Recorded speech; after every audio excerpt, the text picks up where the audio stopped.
Digital Network, brought to you by Ruby Tuesday, the official home for all the best in ACC sports videos.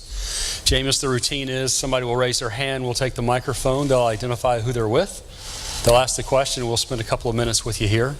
I imagine there's a question or two. Hands are up. Kenny Beck right here to our right. Jameis, Kenny Beck with WXII Local NBC here. Few college athletes in history have had the kind of freshman season that you had and your team had. How hard is it not to be satisfied? And as a follow-up, has Kelvin Benjamin officially made you a Panthers fan? Well, in your question, you said it all. Our team. And we had a very successful season because of our team. I was blessed to have an opportunity to play with Kelvin. And no, I'm still not a Panthers fan, but I am a Cam Newton and KB fan. And I'm an Eagles fan, to add to that. How hard is it not to be satisfied, not to be complacent after a year? It's not hard at all. It's relatively easy because we always playing with a chip on our shoulder. And we have high expectations, and we know that if we become complacent or if we become off at any way, that we will lose. We'll stay on this side of the room. Jameis, Jim Connors from Time Warner Cable News. This time last year, the ACC was still a conference looking for respect in football. With your national championship and Clemson's BCS win, how much pride do you take in what the league was able to accomplish with you being a major part of it? I mean, how about that, man? Taking the reign from the SEC, huh? We are the national champions in this conference. And that's important to me because people do need to respect the ACC more. We had 11 teams with a winning record last year, and that's good. I mean, we have competition here. We got people getting drafted everywhere, you know, from this conference. And I believe that Florida State, we helped gain that respect, and hopefully we can continue that. Left side. Jameis, Bob Holliday from Raleigh. You had a phenomenal year leading your team to the national championship, winning the Heisman, all the ACC offensive honors, and yet, incredibly, you threw 2 picks in the ACC championship game. You know, and you now hold a share of that record. You normally excel at throwing the ball in tight windows. What was up with those 2 picks? Well, Duke had a great game plan, and I'm glad I threw those 2 picks because it helped motivate me not to throw no pick in the national championship game. So Duke gave me a wake-up call, definitely. Great defense, and it was about putting points on the board, really. You know, quarterbacks are gonna have those games where they throw picks, and it's my job to bounce back from it. And I definitely wasn't scared to throw the ball because it was bombs over Baghdad. We'll do 2 questions on this side. Jameis, Dan Torr, Broadcast Media. You always have that positive attitude. You talked about it's not hard to stay hungry. What can you say about this team moving forward with a few weapons that are gone, but still you under center? Well, as a quarterback, it's my job to influence those guys to play on levels that they never expected themselves to play on, and that's what I look forward to doing. And as long as they buy in, because our new guys they're ready, locked and loaded. They're so anxious and they're working so hard this summer, and I believe we're going to have a ton of success this year, just because of the mentality that we do have at Florida State and the way that we do things. I'm going to stay right here. Jameis, Alex Dodd, Dodd Sports Network, Greenville, South Carolina. Looking at your schedule, you come out the gate against Oklahoma State in sort of a shifty game in Dallas, neutral site. Talk about that game and just the odd circumstances of being in a third-party source. Well, let me tell you something, dog. It ain't nothing odd about playing in Jerry World. I'll tell you that right now. And we looking forward to being on that big stage and representing the ACC and hopefully get a victory over a great Oklahoma State team. Left side in the back. Jameis, Mark Larson from Time Warner Cable News in Syracuse. Another venue you get to play in this year is the Carrier Dome. What do you know about the Carrier Dome and your thoughts about playing up there?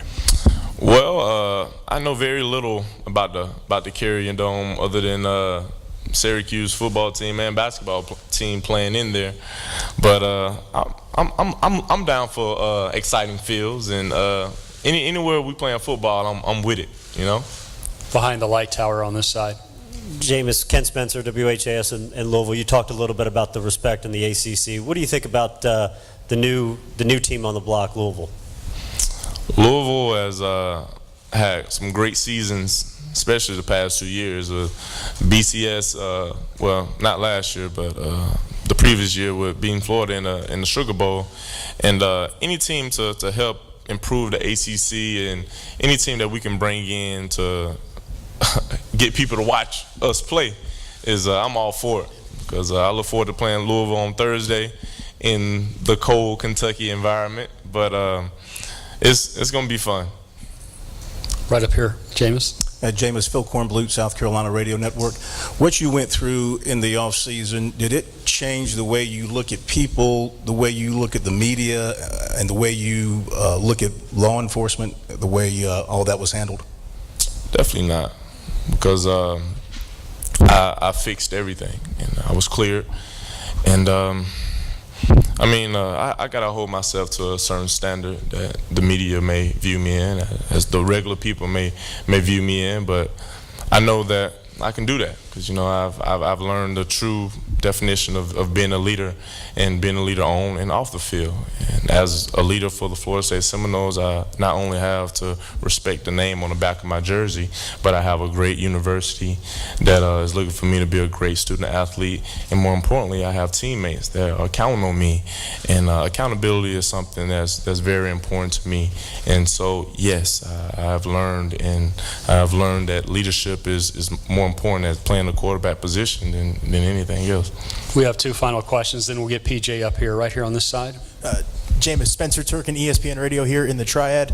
You rolled right into baseball season after football and workouts and whatnot. Have you taken a break at all, and are you ready for football and to focus solely on football? Of course I'm ready for football, man. What kind of question is that, man? I'm always ready.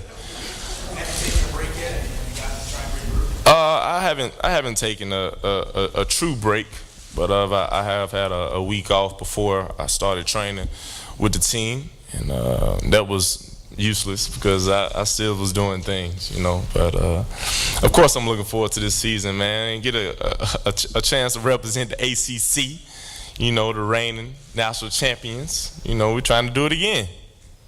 Last question on this side for Jameis. Jameis, we've had lots of conversations in here this morning about the quality of offensive lines in the ACC. Most feel like you played behind the best. You lost one or two guys, but you still got Cameron Irving and a lot of great people in front of you.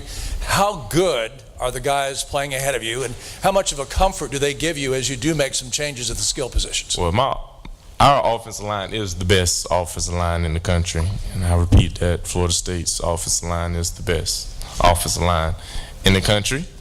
But it's great, man. It's great being around those guys and seeing their different personalities, from Cam and Josue, and a new addition with Austin Barron. But he actually played before all of them as a true freshman. And we got Bobby Hart at my right tackle and Trey at my right guard. So we recruited a couple big-time offensive linemen too. So one thing about Coach Trickett, now our offensive line never is going to be slacking. I'm going to tell you that right now, because they're the hardest working group that we got on our team. I know PJ or my other teammates might disagree with that, but I be seeing it. Our offensive line works so hard, and that's why I'm confident to say that we have the best offensive line in the country. Jameis, thank you. Thank you. PJ.